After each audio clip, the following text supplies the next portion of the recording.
Hello বন্ধুরা, চলে এসেছি নতুন একটি ভিডিও নিয়ে। আজকের ভিডিওতে আমরা আলোচনা করতে চলেছি ডব্লিউবি কনস্টেবল 2024 নিয়োগ প্রক্রিয়া নিয়ে।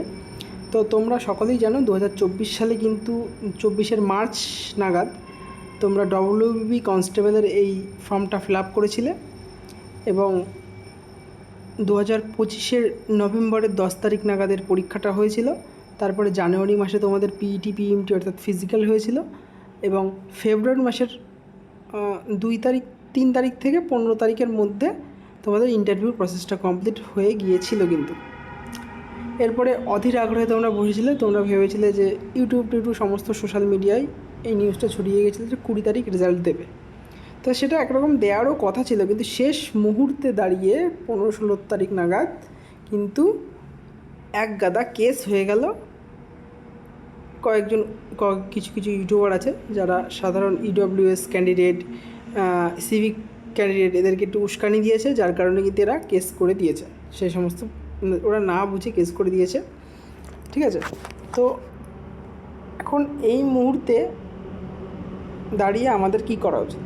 এই মুহূর্তে আমার মনে হয় যে যত ডব্লিউবি ক্যান্ডিডেট স্টুডেন্ট আছো, এমনকি যারা ডব্লিউবি হয়তো পরীক্ষাটা যাদের ভালো হয়নি, কেপিটা হয়তো ভালো করে দিয়েছো, তো তাদের উদ্দেশ্যে বলি যে তোমাদেরকে একটা আন্দোলনে সামিল হওয়া প্রয়োজন, ঠিক আছে। এই আন্দোলনে যদি অংশগ্রহণ না করো তোমাদের কোনো রেজাল্টই আসবে না।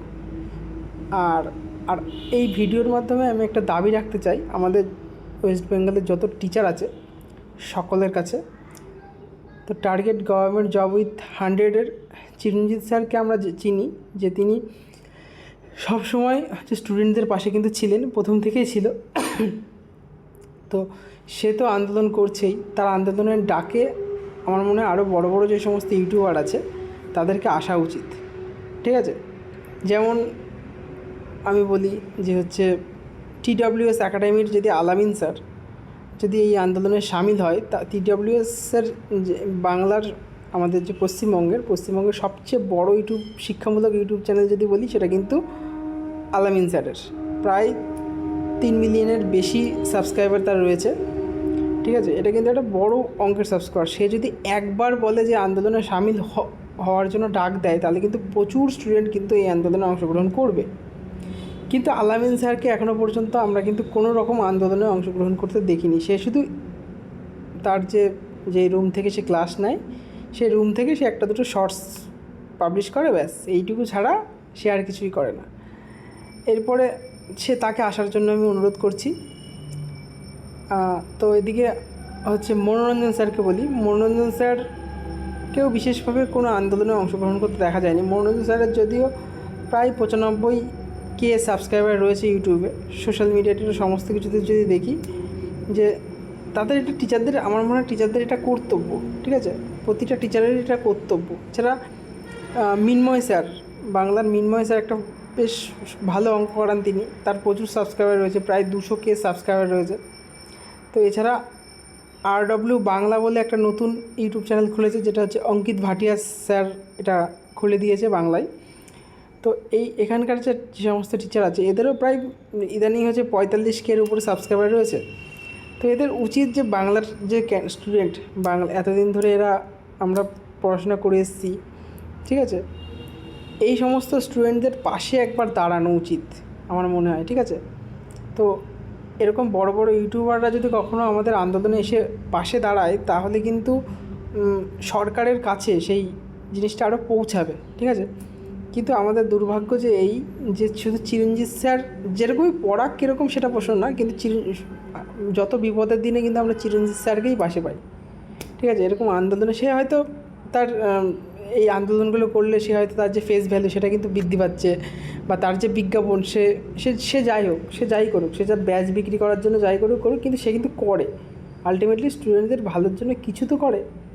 কিন্তু আগামী অন্যান্য যে সমস্ত ইউটিউবার তারা কিন্তু এটা করে না। তো আমার এই ভিডিওর মাধ্যমে একটাই বার্তা, যে TWS একাডেমির আলামিন স্যার যদি একবার আপনি ডাক দেন, একটা ছোট পোস্টও যদি করেন না, যে আগামী 17 তারিখ তোমরা লালবাজারে এসো আন্দোলনের জন্য, তাহলে কিন্তু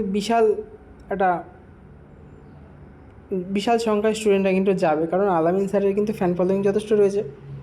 আলামিন স্যারের ছোটো ছোটো যে সমস্ত যে সেরিমনিগুলো হয় বড় বড়, সেই সেরিমনিতে কিন্তু প্রচুর স্টুডেন্ট যায়, প্রচুর স্টুডেন্ট, তাদেরকে টি শার্ট যখন দেওয়া হয় প্রচুর স্টুডেন্ট যায় এমনি।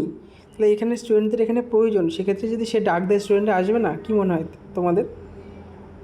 তাহলে আমার মনে হয় আর স্টুডেন্টদেরকে বলি, যারা যারা ডব্লিউডব্লিউ ক্যান্ডিডেট রয়েছে, আর তোমরাও যদি আন্দোলন ডাকে, চিন্ময় স্যার যখন আন্দোলনগুলো ডাকে, বা যে সন্দীপ আচ্ছা সে যদি আন্দোলনগুলো ডাকে, তোমরা কিন্তু যাও না সেইভাবে, সকল ক্যান্ডিডেট যাও না, কিছু যাও, কয়েকজন ভাবো যে কেউ না কেউ তো যাবে, আমরা না গেলে কী হবে। কিন্তু তোমরা বুঝছো না যে এই প্রায় 21,000 ক্যান্ডিডেট এখন ফেসে আছো।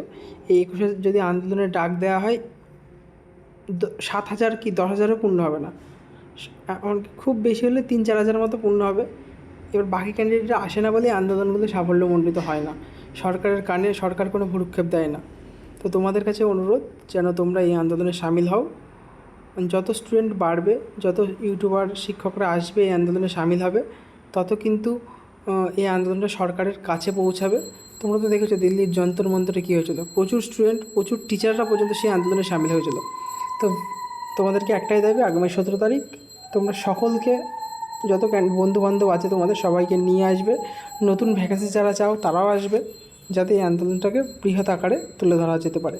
তো ভিডিওটি দেখার জন্য অসংখ্য ধন্যবাদ। দেখা হচ্ছে পরবর্তী ভিডিওতে। ভিডিওটি ভালো লাগতে লাইক, কমেন্ট, শেয়ার কিন্তু করতে ভুলবে না।